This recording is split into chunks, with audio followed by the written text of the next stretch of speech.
No, I'm not hot boying out today. I'm actually just lot shoes. That's what we're doing here today. What do we got here today? We have a special guest here who brought a really special car. Why is there so much noise in this place? Probably Brad. Oh, I don't know if it's Brad. Oh, it is kind of Brad though. It is Brad. It is Brad. It's always Brad. It's all Brad out here. Hey, what's up, man? What's up? What's up, Ben? Alex? Nice to meet you. Brett. Alex. Alex, I do high fives. What's up, man? Thank you. Cool, man. So tell us what you brought here today. It's pretty fancy. This is my 1927 Ford Model T. It started life as a Model T, now it's a hot rod. It's got a Hemi in it. That's already something different. Yeah, it's slightly modified. 54 Hemi, 6 chrome birds, 1 inch for intake. Wow, this intake setup is dope. So it's got why 6 carbs on an 8-cylinder? Is it anything to do with like the head pattern, or is it just that's like what works? This is what I guess Wine came out with for their setup. I've seen different intake setups, 4 carbs, 6 carbs. I just think this is the best, so I went with this one. Let's talk about your linkage then. Is it progressive? No, it's direct, so all 6 come on at the same time. All the fuel. All it gets it on. This is cool. I really like the fuel rail setup. Copper tubing. Yeah, bent the copper tubing, polished it. I used to street race. That was my thing, street racing back in the day. And when I wanted to build a hot rod, I wanted to build something that a serious street racer would have built back in the 50s. Is this thing boogie? This thing moves pretty good. Yeah? Yeah. You ever run it down a quarter? Or I 8? ran it. I tried running it at Rondo, they didn't let me run, so I went back to the street. So I don't know exactly how fast it is on the track, but it'll beat an 85.0 Mustang, I'll tell you that. Where is it, why did they let you on the track? It's not caged and stuff? It's or? caged. They don't like the way that how much gas can be in the cage. Guys have been running this for 60 years, but apparently it's not safe. No separation between the driver and Yeah, the you just need a gas. partition. As long as you don't crash, it's safe. Yeah, I mean, That's always the goal, right? Did you say how much power it had already? Close to 500. oh wow, dang, So it's okay. weird. The body weighs 700 pounds. That's the body itself. The whole thing together made about 1,500.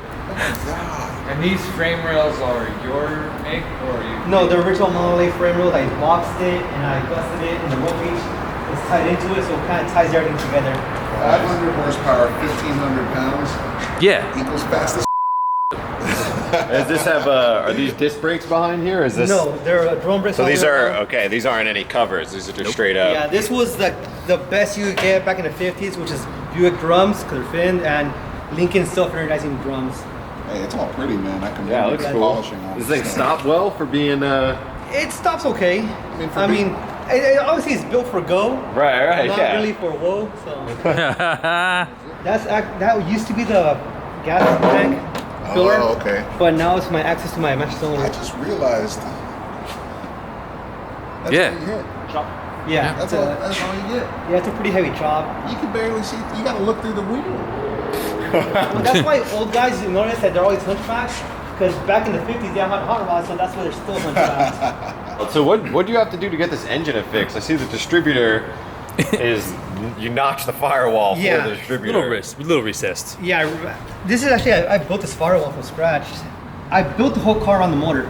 This is it. I mean, this was the LS of its time. This was the epitome of power. Was it? Yeah, the Hemi was the king, and now will be the king of hot rodding, to my opinion. Well, I got the biggest motor that was available in the 50s, put in one of the smallest car that Ford ever made, and So what year was this engine from? 1956. 56. Yeah. So if Brian Scotto builds rail car around the motor, it could look this cool. Huh. That way, I'm sort of interested. Wow. Drop some knowledge on us. When did the Hemi come out? Because the small block came out in 55, right? Yeah. Small block Chevy came out in 55. Yeah. Which then became like the ultimate hot rod engine, right? Yeah. Well, for some people. But when did the Hemi come out? the Hemi came out in 51 and the 331. Okay. And it became a 354 and 56. Then it became a 392 in 57 and 58. When Chevy came out with their V8, it was a 265. So it's still not as big as a Hemi. Right. Well, nothing is as big as a Hemi. This engine is massive. That's why they call it an elephant, dude. Look how even massive it is. Modern day Hemis are still massive. It's all in the heads. I mean, yeah. 1946 Ford steering wheel, and that's a 54 Chevy steering column that I cut down. I made that steering column set up. This is a stock cluster. This was in the center. At one point, this is my headlight switch. I just moved it over and put my actual gauges, through warranty gauges in there. Mm-hmm. I don't have a speedometer because I don't care about how fast I'm going. Do it by ear. Yeah, I got my tach and I got my essential gauges. Rev limiter shift. Rev limiter shift. Look at how packed this is in here. His Well, yeah. steering box is right there next to his clutch pedal. His master cylinder had to be turned sideways in order to even get it in there. And then you got to explain our cap over here. That is just to access my coolant temp sensor. Dude's a genius, dude. What is that? It's actually for plumbing. It's a 2-inch cast iron cap. I understand what the part is. What are you showing me? So the motor's pushed back so far, the coolant temp sensor leaves. Otherwise, you gotta pull the whole motor out to change the coolant temp sensor. It has a chop, right? Yes. Did you do that? Yes. Is this all garage built, basically? All built in a 2-car garage. Man. Everything. Give us a little walkthrough on what you did to the body here. I tried, you can tell it's chopped a little bit more in the front and the back. Yeah, it's got a ton of rake. Just to give it a little bit cooler look, I just chopped it to a look cool. I channeled the body 4 inches over the frame rails. I built the frame, it's a Molly frame, but I boxed it, modified it. What is this? It's like a... This was actually the factory wood. Oh, it is. On the Okay. car. But it's not the original one. The original one's all eaten by termites and just dry rotted. Went to Mexico and had some guy who built cabinets build it for me. And he did the whole thing for like $200. No way. Yeah. Did you have to bring the car down there, or you just No, bought the whole I stuff? took pieces of the old original on top. And he just remade it. And he's remade it for That's me. sick. Wow. Same with the seat. The seat is a 1947 3100 Chevy truck seat. Well, I got a seat frame. I chopped it down, shortened it, and I went to Mexico. Had a guy upholster it for me. Damn, that's the. Let's just go to Mexico, get my S14 finished, get it painted. You know. Pro tips. My FD needs some love. The roll cage, same thing. We built in the garage. I went on YouTube, found out how to build a roll cage and notch tube without a tube bender or anything. What is this? What is It's this? chromoly tubing.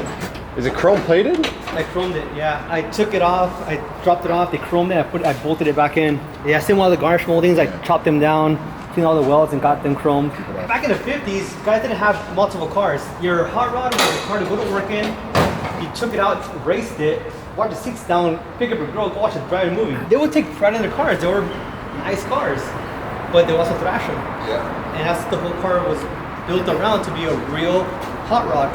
So it's over built back in the day. You drive this thing? I drive Put it. a lot of miles on it? Yeah, I've been driving it for the past 5 months as much as I could. They're not wide, but you got a ton of height.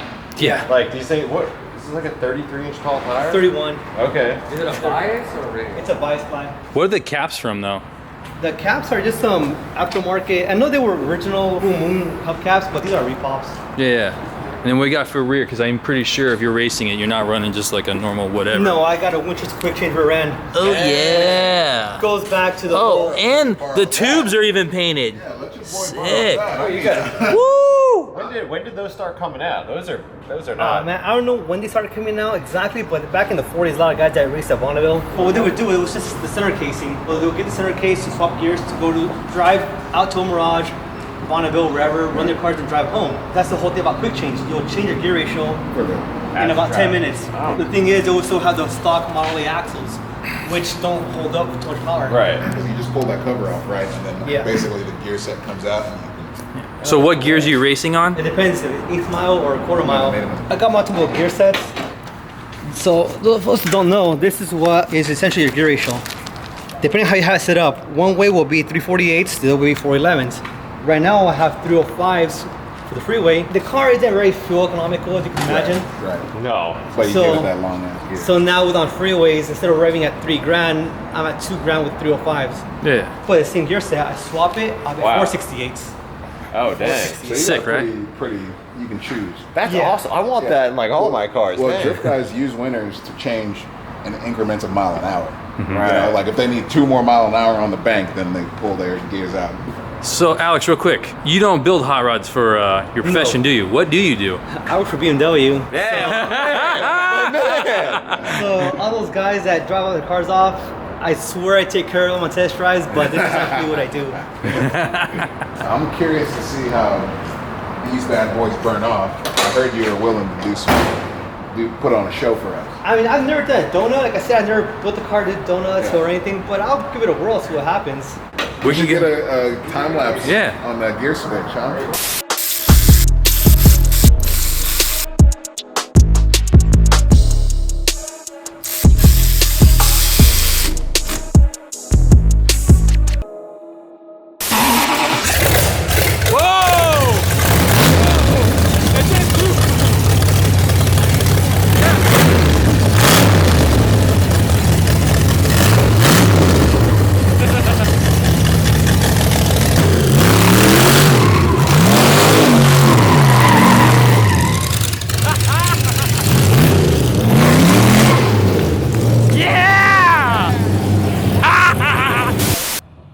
Shifter just fell apart. He's using a wrench. I'm using a wrench, I think a 9/16. 9/16 wrench? You broke your shifter? Yeah, I broke my shifter. No! Dude. Vice grips. You gonna use it to shift it? Yep. Guest comes, breaks the shifter. Now he's gonna use vice grips. This is the normal idea. What do you mean? There you go.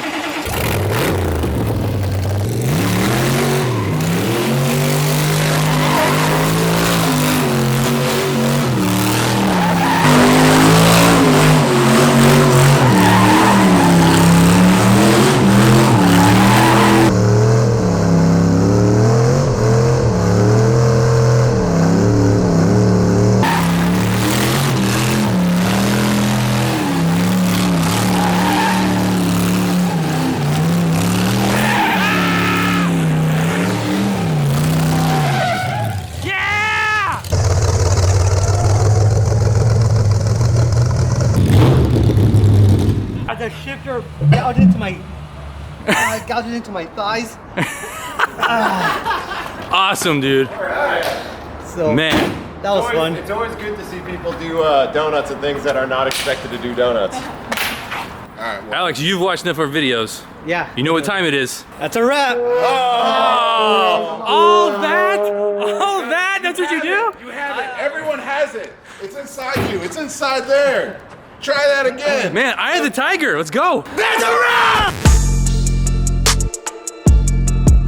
Where I come from, you don't call somebody unless you're ready to race. Whoa!